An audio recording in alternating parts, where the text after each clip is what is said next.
Hi, I'm Allison Rice from the Duke AIDS Legal Project with an ACA update looking back to year one and on to year two. So 2014 was the year that the big provisions of the ACA finally went into effect. First, starting January 1st of 2014, everyone's required to either have insurance, qualify for an exemption from insurance, or pay a tax penalty.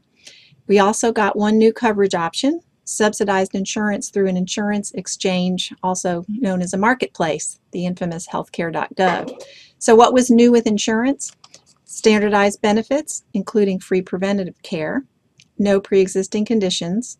Rates can vary only based on age, where you live, and whether you use tobacco. There's no more rating based on health status or sex. There are caps on out-of-pocket expenses, elimination of lifetime and annual limits. And most importantly, in the marketplace, there are tax credits to reduce premiums for people with incomes between 100 and 400% of the federal poverty level, which is about $12,000 to $46,000 for an individual single person. For people with incomes under 250% of FPL, that's about $29,000 for a single. There's also reduced out-of-pocket maximums, deductibles, and other cost sharing.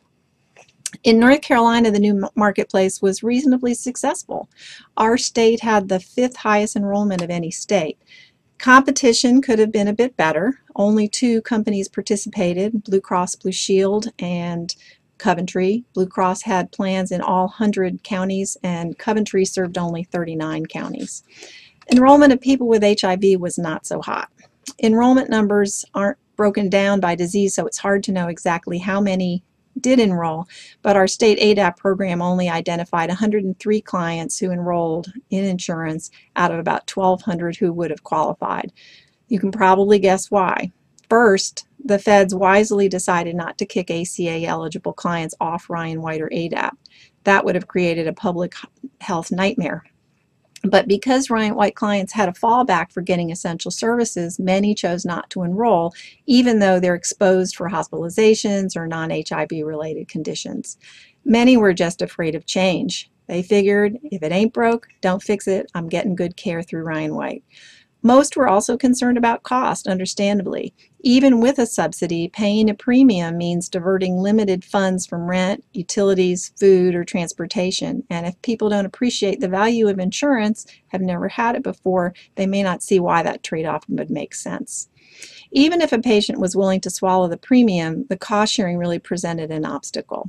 Most of the ACA plans came with high deductibles in a range of $3,000 to $5,000. Even those who qualified for the reduced cost sharing faced deductibles from $500 to $1,000 and higher. So a lot of patients took one look and said, hey, no thank you. Others did buy insurance and didn't find out about the cost sharing problems until their first trip to the pharmacy. We're lucky in North Carolina that ACA drug formularies are very robust and include all ARVs.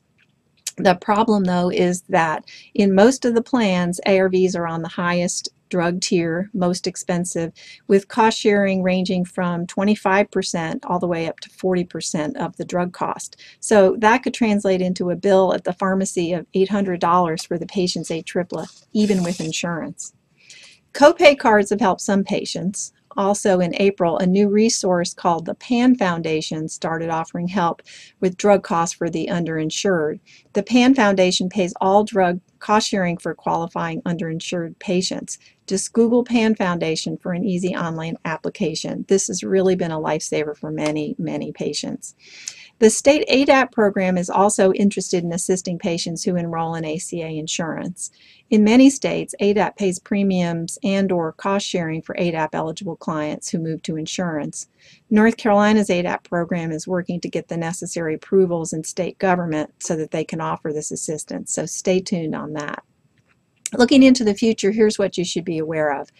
Open enrollment for 2015 runs from November 15th, 2014 up till February 15th, 2015. This year, one new company will join the North Carolina marketplace, United Healthcare.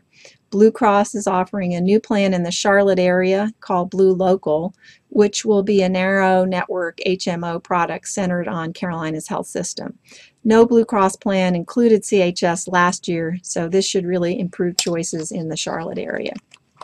Patients who enrolled this year can automatically be renewed into their current plan, but they should not, I repeat, should not rely on auto enrollment.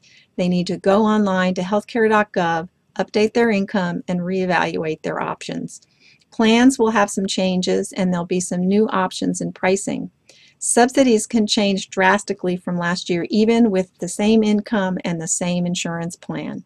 So encourage patients to take care of this by December 15th, so whatever changes they make will be effective January 1st. For patients who didn't enroll this year, encourage them to give it another look. Drug cost sharing shouldn't be a deal breaker with all the available help from the PAN Foundation and possibly from ADAP. Navigators and certified application counselors can help new enrollees figure out how to enroll. One other reason for enrolling is that the penalties will be steeper in 2015 than they were for 2014. This year, it's $95 a person or 1% of income, whichever is higher.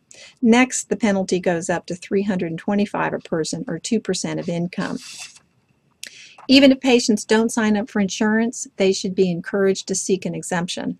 Getting an exemption isn't automatic. Many will require an application, including the exemption for being in a non-Medicaid expansion state. For that one, you have to go on to healthcare.gov, apply for Medicaid, get turned down, and then you send the denial in with your exemption application. So it's not a no-brainer. Navigators can help with this also. So let me close with a few other bits of ACA news. First, some continuing legal challenges to the ACA. The Supreme Court's decision in 2012 didn't stop legal challenges. The most concerning right now is a series of cases arguing that the huge ACA statute doesn't authorize subsidies in states where the government declined to set up its own insurance marketplace. North Carolina is one of those states. We're under the federal marketplace. The challengers say that the text of the ACA provides that people in states without an exchange of their own are not eligible for subsidies. Most legal scholars think this is a weak argument, but it got traction with one important court. Last summer, a panel of the Federal Appeals Court for the D.C. Circuit struck down subsidies in federal marketplace states like ours in a case called Halbig versus Burwell. That same day, the Fourth Circuit, which governs North Carolina, reached the opposite decision. The Halbig case is being re-argued in the front of the full D.C. Circuit in December of 2014. We think they'll uphold the subsidies, but if they don't, this case is definitely going back to the Supreme Court. For now, everyone's subsidies are fine. The other ACA update concerns Medicaid expansion. As you may have seen in the news, the governor is now softening on expansion. His people will be making a proposal soon, probably in the fall of 2014. Most likely they are going to recommend a private market approach using Medicaid funds to purchase insurance rather than simply paying for care. Arkansas pioneered this approach, and Pennsylvania was recently approved for a similar program. This kind of model appeals to those who oppose all things Obamacare but see the value of getting coverage for folks and also gaining the resulting economic benefits for the state. Of course, anything the governor proposes has to be approved by the legislature, and his track record there hasn't been so hot, but at least it's some progress. Stay tuned.